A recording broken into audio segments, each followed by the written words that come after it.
Thanks everybody for voting on my poll I put up last week. It was really fun to see so many people voting. And it was a close finish between Eric Krieg's H.P. Lovecraft adaptations and the EC Comics collection. And the EC Comics collection won this race, but not to worry, I will be reviewing this EC Comics collection now. But next week I will be reviewing Eric Krieg's adaptations of H.P. Lovecraft stories, and the week after that I will be reviewing The Mutants by Bernie Wrightson. Hi, I'm Annie. And it is Eurocomic Thursday. This means every Thursday I talk about a European comic or graphic novel. But as you may know, EC Comics is American. But it is Horror Mayhem, and this is an event that's all about the reading of horror. And no horror comic month is complete without EC Comics. Published. Horror comics published by EC Comics, because they did publish a lot of those in the 1950s, and these are now legendary. So I read for Horror Mayhem Nacht der Vampiers. This is a collection of 15 EC comics, but it is a Dutch edition. But of course, they are all being reprinted nowadays, as there is a large collection of EC comics from the 1950s now available everywhere in stores and on the internet. I found this a really highly entertaining collection. So what kind of stories are there in this collection?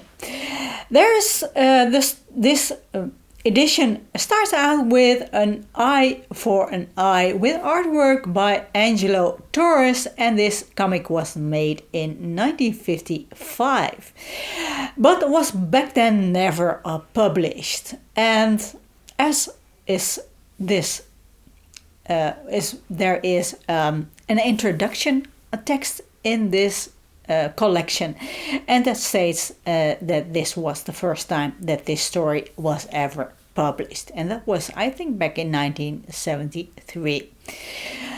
But I could be wrong, so let me know. Please correct me if I am wrong. And this was, why wasn't this published? Because it was the time of the moral code, and I will talk more about it in later in this video. I'm putting timestamps in this video, so you can skip to that if you don't want me to hear me talking about all of the comics that are in this collection. Carry On Death is a 1953 comic by Reed Randall, and this is a crime horror story, which I liked very much. I can't talk much about these stories because these stories are very short, and I don't want to spoil things for you. You have to read them for you and enjoy them for yourself. I found this a really interesting story. It has a lot of suspense in it. It Ain't the Meat, It's the Humanity is from 1952, and with artwork by Jack Davies. And the story is about a butcher and rationed meat. And I found this a really funny and highly entertaining story. It is satire on in the 1950s, meat was, and other products as well, was rationed, and you couldn't only buy these products and meat with coupons. So you could only buy small amounts, but there was a very high demand of it. So all kinds of horror related stuff happens in this butcher shop.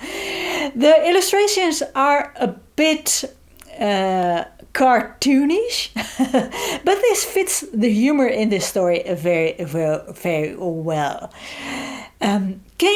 The Dawn is from 1953 and has artwork by the much admired Wallace Wood. Well, much admired by me anyway.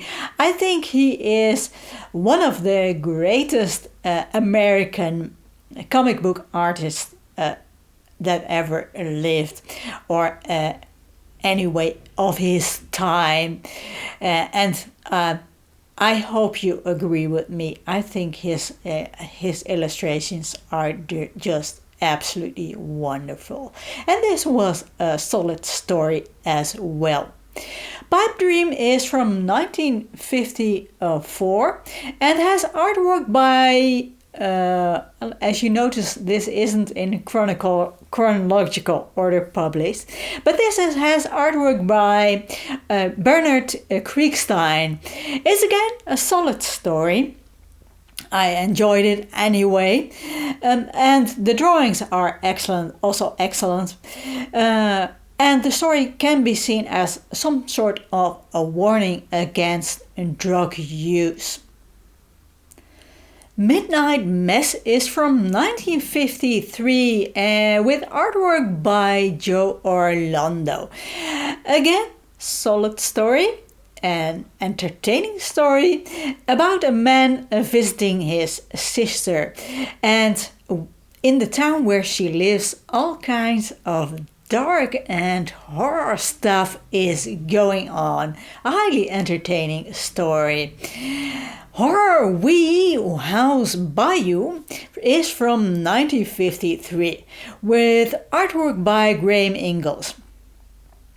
Now I need to look more closely at his drawings as Ingalls tended to take inspiration from film stars. So a lot of his characters look like film stars, but I haven't found any resemblance of the film stars in this comic yet, but they are probably there, and this illustration reminds me a bit of a film I watched a long time ago, and I don't remember which film it was, but maybe The Hunchback of the Notre Dame. Do you recognize this illustration from a film? Spaceborne is from 1952 with artwork by Al Williamson. This is a real fun but a little bit of weird story. It was published in Weird Science, so that explains it. Whirlpool is from 1952 and is written and illustrated by Johnny Craig. He was absolutely excellent at both writing and drawing. I found this really an excellent story. Master Race is from 1955 with artwork by Bernard Kriegstein, and I must admit this wasn't my favorite story in this collection, but it was an okay story. It is with links to the Second World War, this story. Swamped from 1954 with artwork by Reed Crandall is a story told by a hut in the swamp. So this is a highly original approach to telling a story. I found this story highly entertaining. Shoe Button from 1954 with artwork by Graham Ingalls was a Christmas story about a blind boy and his teddy bear, and I found this really an entertaining story. It has really a horror way of looking at Christmas, and I found this just an excellent story. But my favorite story in this collection is Johnny Craig's Starlight Star Bride, published in 1954. This story is about a managing director in a lunatic asylum. How about a horror setting? And it is inspired upon a scene from Carl Dreyer's film Vampire. It's a German film, I believe, from 1932. I found this film on YouTube, and now I have to watch that film sometime very, very soon, because I found this just a really haunting comic. Saved from 1953 with artwork by L. Williamson is an okay science fiction story. I didn't find it that special, but I was entertained nonetheless. Then we come to the last story, last comic in this collection, and that is Cayman's Calamity from 1952 by Jack Cayman. And this is really an interesting comic.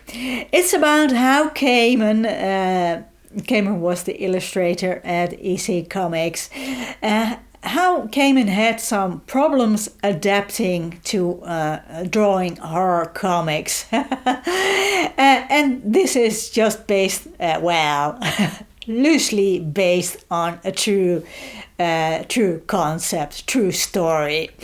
As Cayman always drew romantic comics, but the EC Comics, the horror comics sold better, so they asked Cayman to draw horror stories, but his characters, as you can see in this comics, they are just such lovable characters. They are just drawn in such a sweet and kind manner, but eventually he did adapt to drawing horror comics. Now it's time to talk about some of the history of this edition of this EC Comics comic collection, and about censorship in the Netherlands in general. You may have heard of the Senate Subcommittee on Juvenile Delinquency. It's a committee, this committee decided after thorough research that violent comics were to blame for kids to go on the criminal path. So in 1954 they set up a Comics Code Authority and banned horror, all horror comics. And as EC Comics mainly published horror comics, this was an absolute blow to EC Comics. They tried to adapt, but I don't think they were entirely successful at that. But other people are more experts on this topic, and other YouTubers have made videos about this topic better than I can ever do. So how about comic censorship in the Netherlands? Back in 1948, the Catholic Minister of Education pointed to the dangers of comics. And in 1952, there was a committee installed that had to approve all books and comics for children.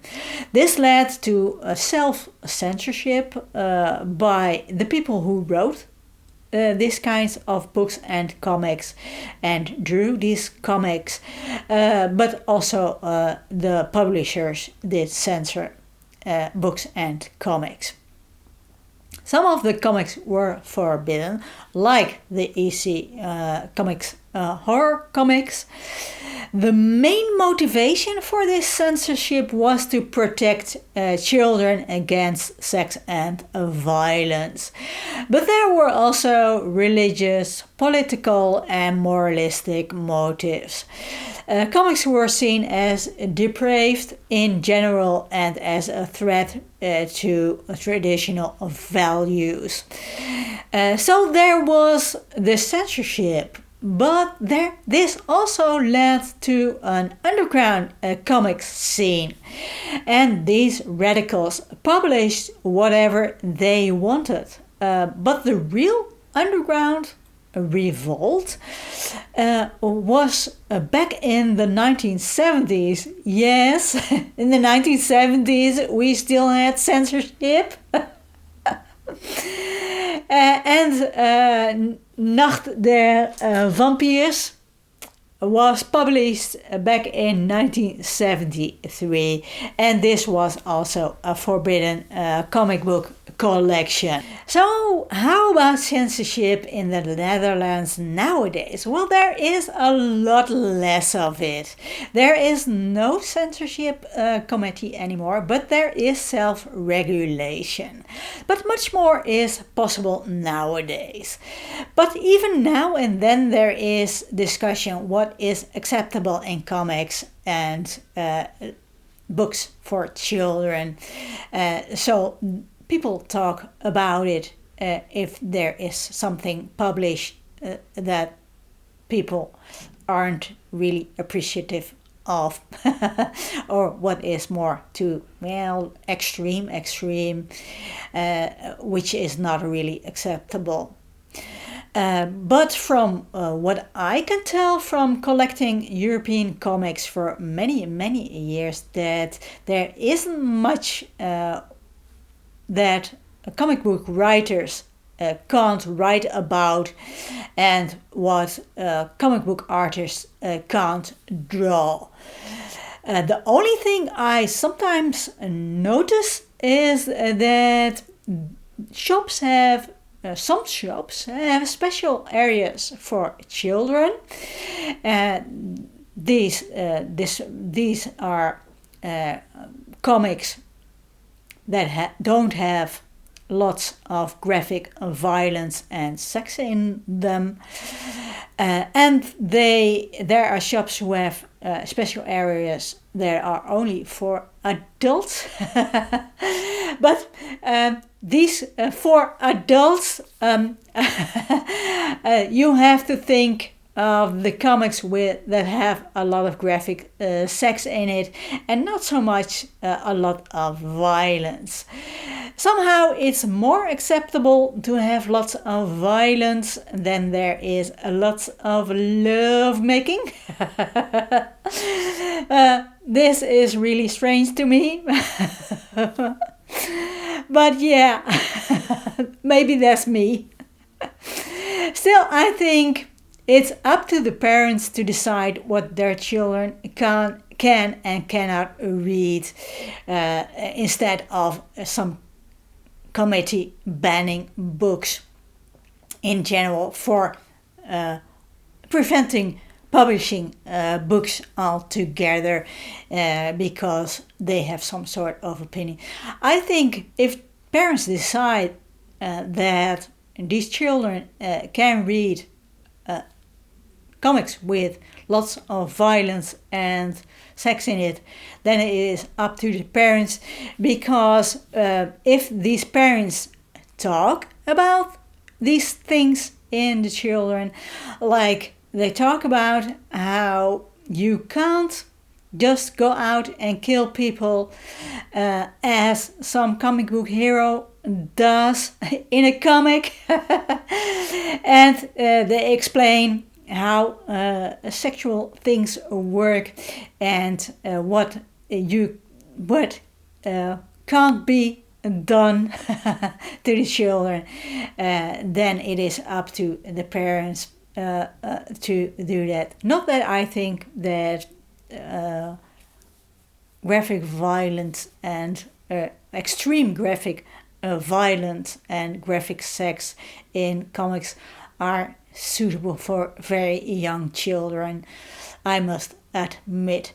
But I think it goes a little bit too far to ban these comics altogether for just about everybody.